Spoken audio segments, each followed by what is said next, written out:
Okay, so the other day, actually just today, not the other day, it happened today, I'm kind of ashamed to admit it.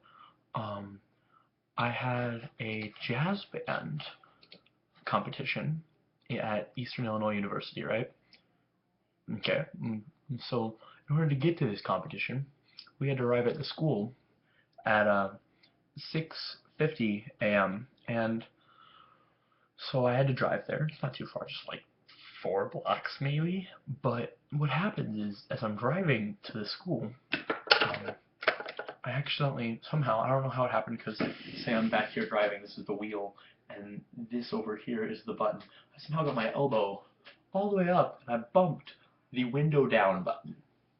And my window down button has this little auto function that when you press it or bump it, the window will go all the way down. Not stop it, you don't have to hold it down. It's really nice when you're at McDonald's sometimes, but what happened was it was 10 degrees outside. And so my window going down uh, wouldn't come back up. And so I'm sitting here this whole drive to school, driving like this is my left hand on the wheel. This is my hand on the window itself trying to pull it up. And then my pinky literally trying to steer and hold the thing up. So I'm driving like this, right? Not bad, okay? And this whole time driving to school, 6:45, I'm doing my best to go slowly because I have a hazard, like maybe 4 miles an hour. And what happens is, well, basically, I'm driving maybe 4 miles an hour, and I get to the school. Hi, Mom. And I'm pulling into. Please stop, Mom. Mom. Mom. Mom. Alright. I'm pulling into the school, and I'm pulling into the parking lot, maybe 4 miles an hour, and I'm just about to finish. I get my window up, and it's all the way up, finally. And I've pulled in the parking lot of the school, and I drive over, right? And I find a great parking spot between my friend Toby and my friend Andrew, who I didn't know was his car at the time, but it was. Um, and I'm going very slowly, and I pull in, and I didn't see it. It was cold weather, and there was snow on the ground, but underneath the snow there was also what we like to call around here black ice, which you can't see.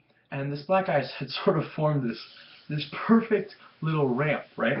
And what happens with this perfect little ramp is that my car goes up it.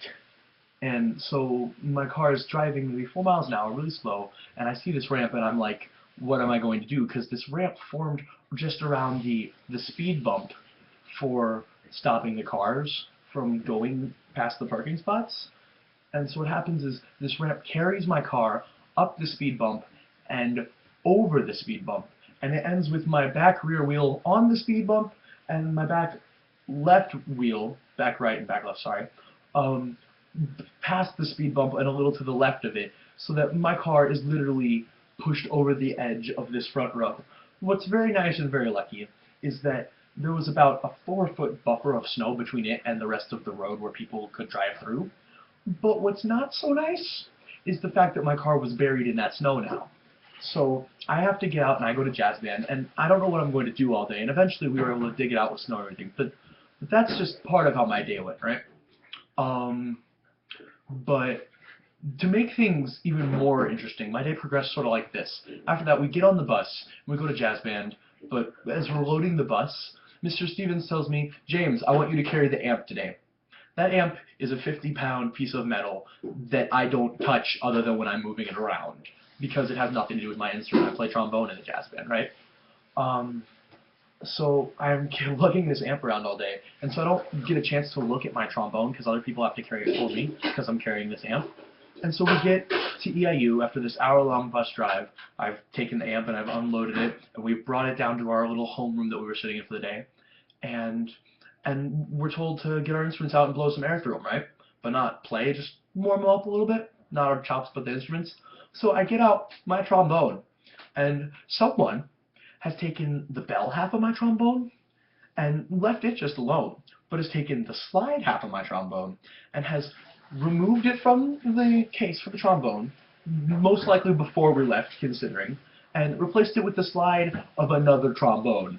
And so I realized this when I'm putting together the bell and the slide of my trombone, and it's made apparent to me that they don't fit.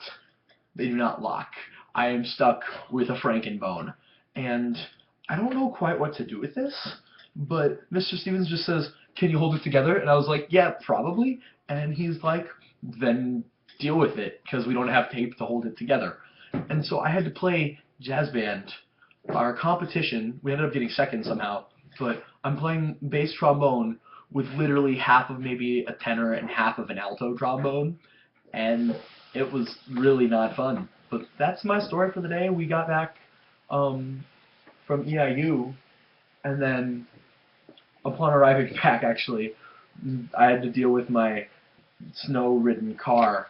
What happened there was a lot of people were taking video and pictures, actually, which are now variously spread across the internet, and that's going to be just fun. But, you know, I guess this is my life that I deal with, and this is mostly for the people at the high school who are going to see this and really laugh at it. But I'm going to start doing these, I think, where I, you know, tell people about the horrible misfortune that befalls me. Oh, when we got back to the school, I went into the band room, and almost right away I found the slide to my trombone. It was literally just like somebody had moved it 2 cases over and just kind of stuck it there without another trombone, just a slide in the cubby. So there I found that. And this isn't super funny or anything unless you know me, because this is my life and this happens a lot. My car is okay. And I think that's the whole point of today's story. And Mr. Stevens said I can be a trombone section leader next year. Have a good day.